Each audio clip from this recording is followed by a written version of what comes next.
নমস্কার, আমি শিপ্রা চলে এসেছি আবার একটি নতুন ভিডিও নিয়ে। আজ আমি একদম অন্য রকমের একটি ডিমের রেসিপি আপনাদের সঙ্গে শেয়ার করব। কথা দিচ্ছি বাড়িতে যদি এভাবে একবার ডিম বানান তাহলে বারবার বানাতে মন চাইবেই। চলুন তাহলে দেরি না করে আজকের রেসিপিটা দেখে নিই। প্রথমেই আমি একটি বোলের মধ্যে নিয়ে নিচ্ছি 8টা ডিম। ডিমের পরিমাণটা আপনারা কমিয়ে বা বাড়িয়ে নিতে পারেন।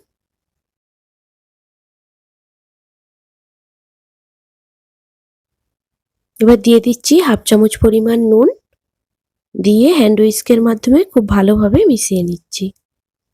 এই সময় চাইলে সামান্য গোলমরিচ গুঁড়ো ব্যবহার করতে পারেন, তবে গোলমরিচের গুঁড়ো দিলে ডিমটা ভাপানোর পরে দেখতে কালো লাগে, সেই জন্য গোলমরিচটা আমি স্কিপ করেছি।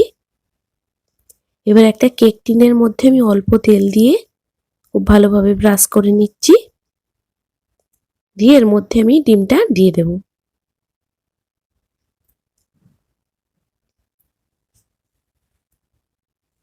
ডিমটা পুরোটা ঢেলে নিয়েছি। এবার ডিমটা ভাপানোর জন্য আমি জল বসিয়ে গরম হতে দিলাম।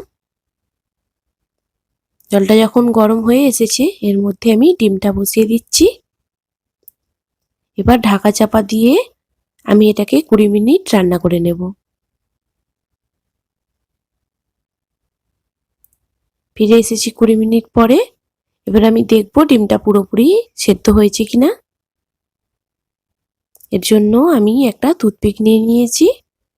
এবার এভাবে টুথপিকটা যখন ক্লিন বেরিয়ে আসবে তখন বুঝতে হবে ডিমটা আমার রেডি হয়ে গেছে।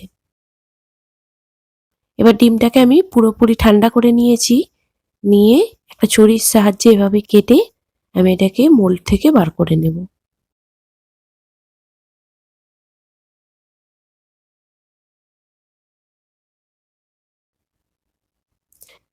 আপনারা আপনাদের পছন্দ মতো যে কোনো শেপে ডিমটাকে কেটে নিতে পারেন। আমি এভাবে একটু স্কোয়ার শেপে কেটে নিয়েছি। দেখুন ডিমটা কতটা সুন্দর আর জুসি তৈরি হয়েছে। সব ডিমগুলো বার করে নিয়েছি। এবার রান্নাটা করে নেওয়ার জন্য আমি একটা কড়াই বসিয়ে তার মধ্যে কিছুটা তেল দিয়ে দিয়েছি। তেলটা যখন গরম হয়ে এসছে এর মধ্যে দিয়ে দিচ্ছি কেটে রাখা আলু, হাফ চামচ হলুদ আর সামান্য পরিমাণ নুন দিয়ে খুব ভালোভাবে নেড়েচেড়ে আমি এটাকে ভেজে নেব।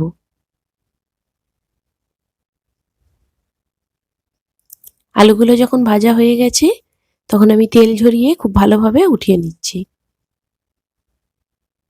এবার ওই একই তেলে দিয়ে দিলাম সামান্য পরিমাণ লঙ্কার গুঁড়ো, দিয়ে নেড়েচেড়ে ডিমগুলো দিয়ে দিলাম। খুব ভালোভাবে এটাকেও একটু ভেজে নিচ্ছি। ভেজে আমি উঠিয়ে নিলাম। ডিম ভাজার সময় বেশি তেল ব্যবহার করব না, কারণ ডিমটা ভাজার পরে যদি বেশি তেল থাকে তাহলে খাওয়ার সময় ডিমটা ভালো লাগে না। এবার কড়াই দিয়ে দিলাম আরও কিছুটা তেল, দিয়ে দিচ্ছি একটা শুকনো লঙ্কা, গোটা গরম মশলা আর দিয়ে দেবো একটি তেজপাতা, দিয়ে এটাকে নেড়েচেড়ে একটু ভেজে নিচ্ছি। এবার এর মধ্যে দিয়ে দিলাম 1 চামচ রসুন বাটা, দিয়ে রসুনটাকে খুব ভালোভাবে আমি একটু মিশিয়ে নিয়ে ভেজে নেব।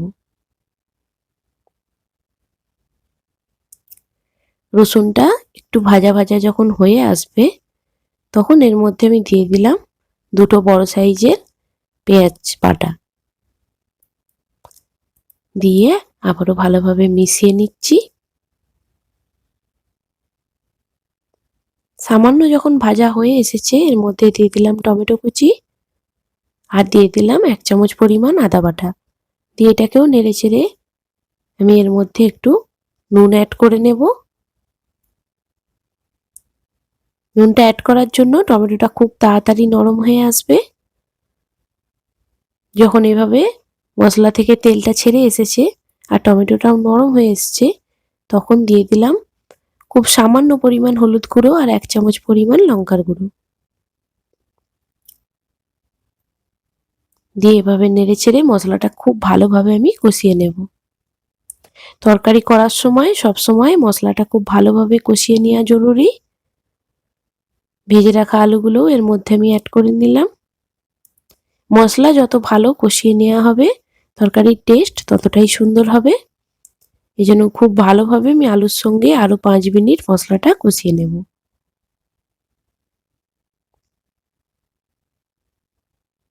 এবার দিয়ে দিচ্ছি জল। প্রথমে 1 গ্লাস জল ব্যবহার করেছি।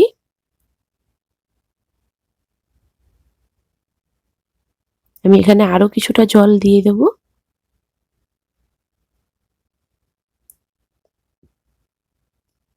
এবার একটু নেড়েচেড়ে আমি এর মধ্যে আগে থেকে ভেজে রাখা ডিমগুলো দিয়ে দিচ্ছি।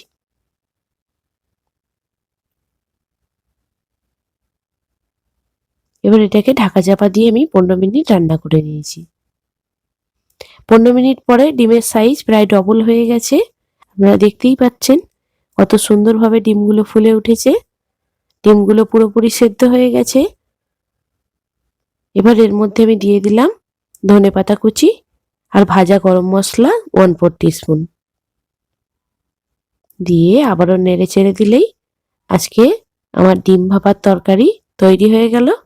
আপনারাও বাড়িতে এভাবে অবশ্যই একবার ট্রাই করবেন। আর কেমন হলো আমাকে কমেন্ট বক্সে অবশ্যই জানাবেন। ভালো লাগলে আমার চ্যানেলটি সাবস্ক্রাইব করবেন আর ভিডিওটিতে একটি লাইক করবেন। ধন্যবাদ সবাইকে।